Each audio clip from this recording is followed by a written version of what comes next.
Yo, you look pale as hell. What's up? I don't even know if I should tell you this. Bro, don't scare me. What happened? I killed my wife. What? Stop joking right now.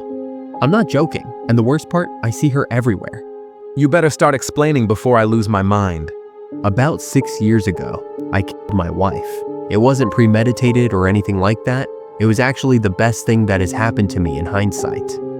That Thursday started out like every other vacation Jesse and I took. Wake up, coffee, argue about being late to a destination that we have no check-in for, get in the car, wait for Jesse to go inside and get something she forgot. And then, and only then, may we pull out of the driveway. We made our way up the mountain, singing along to songs that we could agree on and chatting about the scenery on the way up. Arriving at the cabin, her eyes were wide like a child in a candy store. She unbuckled her seatbelt and leaned closer to the dashboard. Jesse's mouth agape with wonder and excitement brought only one word to my brain.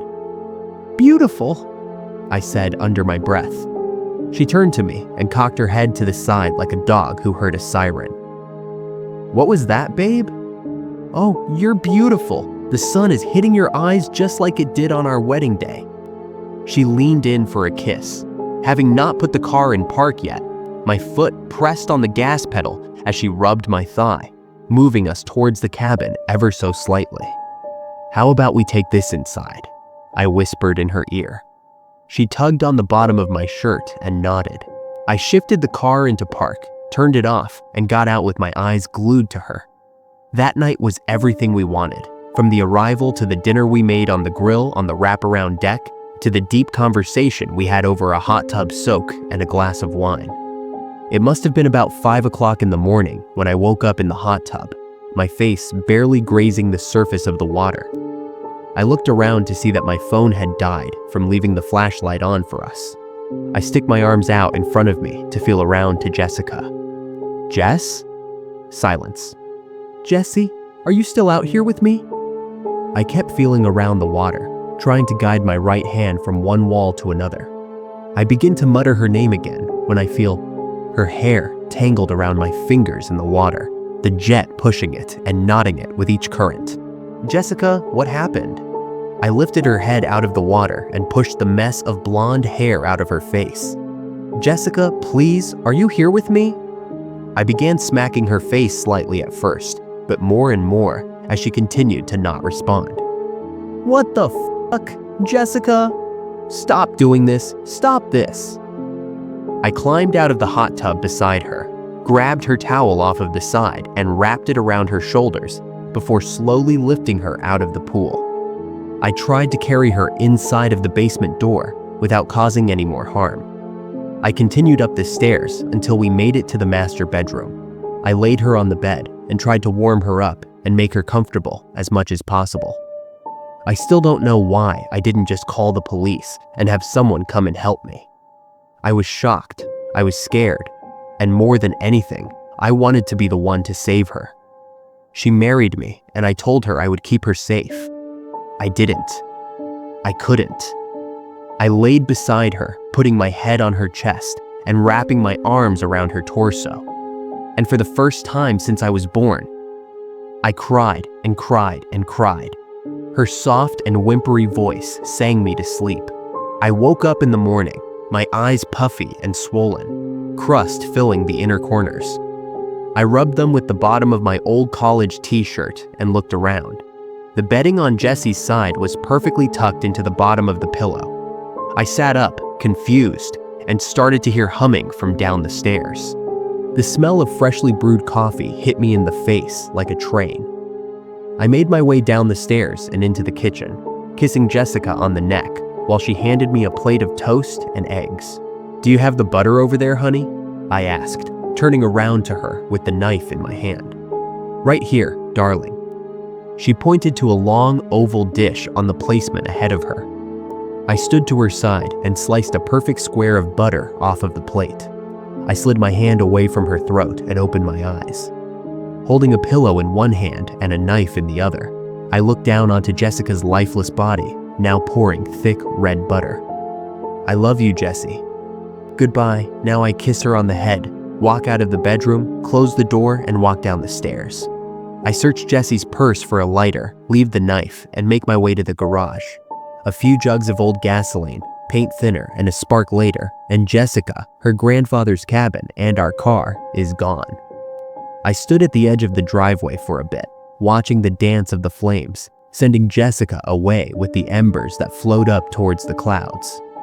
I turned around and walked back home. It's now been 6 years at this point, and with Jessica not having any family and me practically faking my own death, I have an office job in a tech company in Tokyo. My life since then has been incredibly mundane. I don't want to go through losing someone again, but that day, I found her. I walked into my office and there was Jessica, sitting at the secretary's desk. She was twisting her hair and smiling as she was on the phone. I pause for a moment, not sure if I'm seeing what I think I'm seeing, and continue walking towards her. I stand by the desk until she sets the phone back on the deck. Jessie? She turned around, her blonde hair whipping behind her beautiful freckled covered shoulders. Oh my God! Max, we haven't seen you in forever. I missed you so much. She jumped out of her chair and gave me a huge hug, almost pushing me to the ground. We? What do you mean, we? She smiles and looks down at her stomach. Us! Silly. Oh, come on, Thomas is so excited to meet his daddy. She smiles at me, looking down and starts rubbing her stomach. Dad? Jessie, what do you mean? I don't understand. I pull my arms away from her and put them over my eyes.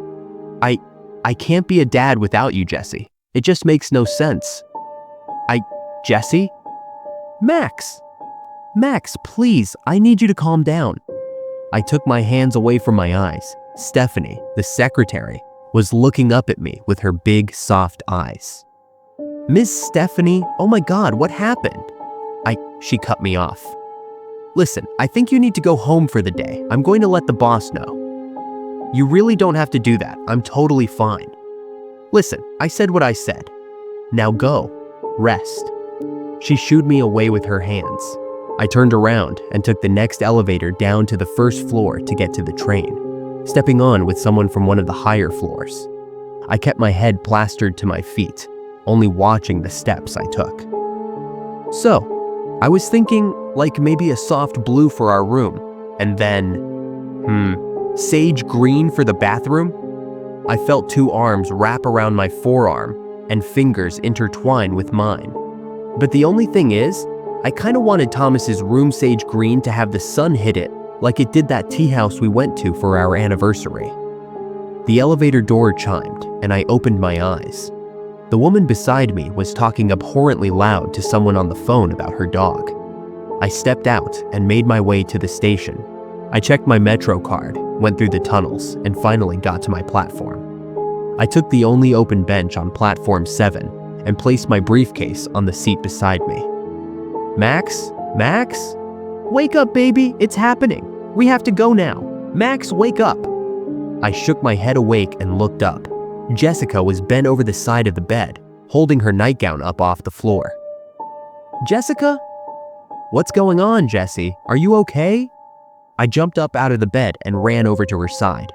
I placed my hands on her sides and helped her sit down. You stay here, and I'm going to go get things together, okay? She nodded, and I rushed to the closet to grab extra clothes for her, and rushed back to the bed. All right, let's go, baby. I lifted her off the bed and led her to the front of the house, slid her shoes on and grabbed the keys, walking out in my socks.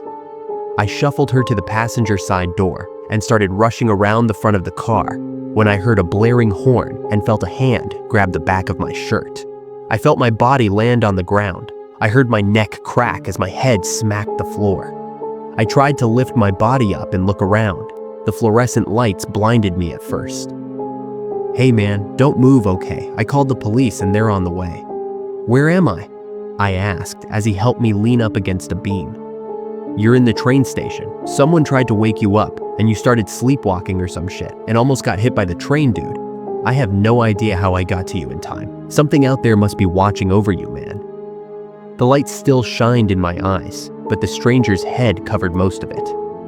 As the last words left his lips, my eyes could perfectly adjust to a hand on his right shoulder. I traced it up the arm, then to the freckled shoulder, until I finally made it to Jessie's perfect face. Her smile was as bright as ever. The cops arrived right after I noticed her, with an ambulance in tow. It's now been 2 months since the train station, and I ended up turning myself in. It hasn't helped suppress Jessica from my mind, but at least I now share a prison cell with her. Dude, I don't even know what to say. I wish I was making it up. Every day she's here. But you're in prison now, right? You still see her? She's with me in the cell, sitting across from me, smiling. Bro, stop. You're literally giving me chills right now. I told you, I killed my wife, and she never left me. Holy shit.